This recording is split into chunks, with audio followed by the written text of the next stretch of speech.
Hey everyone! Today I'm going to show you how to use Skool to sell your online courses step by step.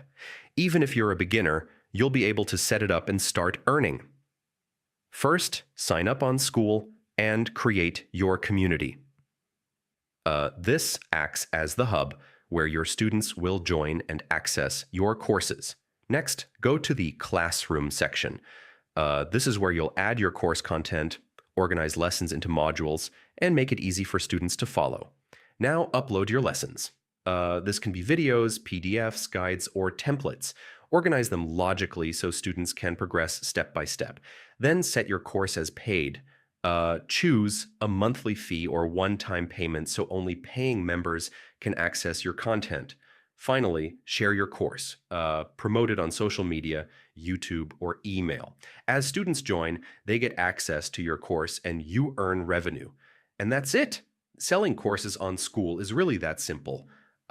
Create your classroom, upload content, set pricing, and start earning from your knowledge today.